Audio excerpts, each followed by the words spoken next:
Assalamualaikum warahmatullahi wabarakatuh. Saya Hanif Yahaya. Hari ini adalah hari pertama kita dalam fasa PKP 2.0 dan juga dalam fasa darurat. Saya tak nak sentuh mengenai dengan politik kerana ia adalah sesuatu yang kita orang awam tak boleh nak kontrol, melainkan ketika dalam pilihan raya. Hari ini saya nak berkongsi 5 tips survival untuk fasa PKP 2.0. Sebab apa? Ketika PKP yang pertama, PKP telah menyebabkan ekonomi kita, rakyat Malaysia sengsara. Especially orang yang bekerja sendiri dan bekerja di sektor swasta. Jom!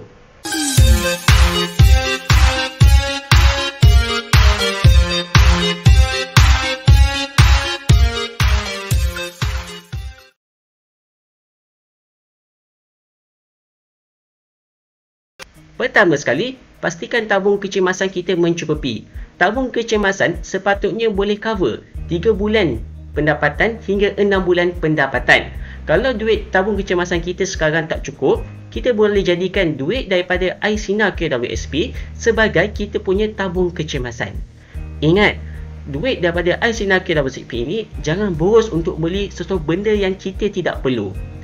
Dan kedua, jangan guna duit air sinar ini sebagai korang punya modal pelaburan untuk venture satu bidang baru ataupun satu bisnes baru. Ini sebab mencuburi bidang baru ataupun bisnes baru adalah satu tindakan yang berisiko. Sebab pertama, kita tidak ada knowledge lagi dalam bidang tersebut. Kedua, kita tidak ada pengalaman. Dan ketiga, kita tidak mempunyai kompetensi yang kukuh untuk satu bidang yang baru. Dan kalau boleh, duit tabung kecemasan ni ataupun duit air sinar ni, kita kalau boleh kita tak nak rugi, kita tak nak hilang. Jadi sebaiknya kita jangan guna duit air sinar ini untuk joint venture bisnes baru.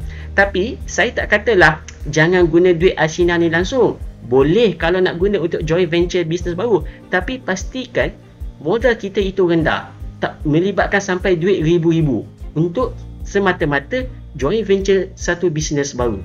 Kedua, semak semula aliran tunai kita. Kita kena pastikan aliran tunai kita positif, positif dan positif. Aliran tunai positif bermaksud kita ada lebihan daripada duit pendapatan kita. Sebagai contoh, kalau pendapatan saya RM6,000, perbelanjaan saya pula RM5,000, ini bermakna saya ada RM1,000 duit lebihan. Inilah yang dikatakan aliran tunai positif. Kalau boleh, pada saat kritikal seperti ini, kita kena pastikan perbelanjaan kita seminima yang boleh. Ini sebab kita tak tahu berapa lama kerja yang kita ada sekarang ini boleh bertahan, dan juga kita tak tahu berapa lama duit dalam kita punya tabung kecemasan ini boleh bertahan. Jadi, pastikan kita punya perbelanjaan seminima yang boleh. Jangan sesekali berhenti ambil takaful. Ini adalah kesilapan yang paling ramai orang buat. Bila keadaan terdesak duit, perkara pertama yang dia orang buat adalah berhenti ambil takaful. Sebab takaful ni adalah satu benda yang mereka tak nampak. Tapi kita kena ingat, musibah adalah satu benda yang raib. Kita tak tahu bila musibah ni akan datang kepada kita. Bila dia dah datang, pada masa itulah kita akan menyesal tak sudah. Saya sendiri pernah mengalami satu pengalaman. Pengalaman ini adalah ketika saya tahun akhir perubatan. Saya ada seorang pesakit ketika itu masuk untuk pembedahan kali kedua pundi hempedu dia. Asalnya dia ada pelan takaful, tapi pada masa itu dia tak ada duit.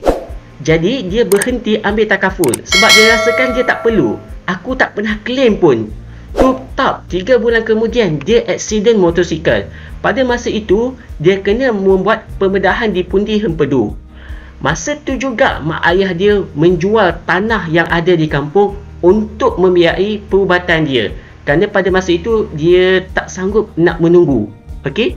Dia ingat bila buat pembedahan tu dah selesai. Tengok-tengok masalah dia masih lagi tak selesai.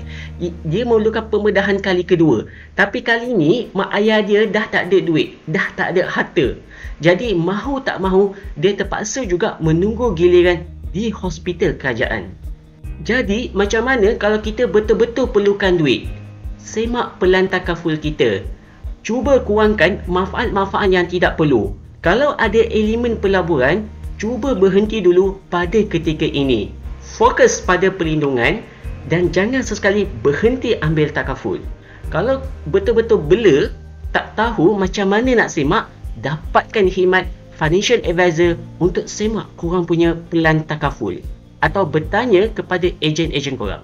Keempat, buat para peniaga ambil peluang untuk digitalkan perniagaan anda.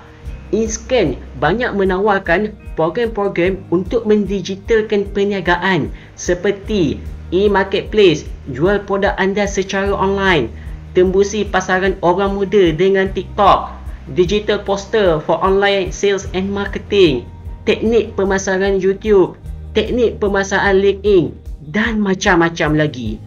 Kos yang ditawarkan oleh Inscan, Institut Keusahawanan Negara pula adalah serendah RM50 je. Jadi, ambil peluang ini untuk belajar.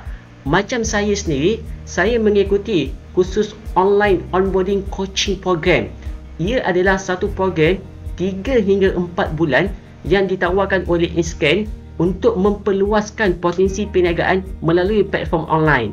Macam saya mengambil platform YouTube. Jadi, korang kena ambil peluang ini. Kelima, dapatkan khidmat nasihat profesional.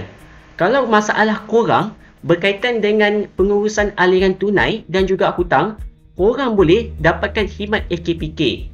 Khidmat mereka percuma sahaja. Cuma ia terhad kepada pengurusan hutang dan juga pengurusan aliran tunai. Untuk lebih komprehensif, korang boleh dapatkan khidmat nasihat perancang keuangan yang berlesen. Cuma perkhidmatan mereka adalah berbayar. Ikutlah situasi korang macam mana sekarang. Okey, itu sahaja perkongsian saya pada kali ini. Hopefully 5 nasihat ini membantu kita semua, bukan anda termasuk saya sekali, untuk survive dalam fasa PKP 2.0 pada kali ini. Jumpa lagi pada video yang akan datang.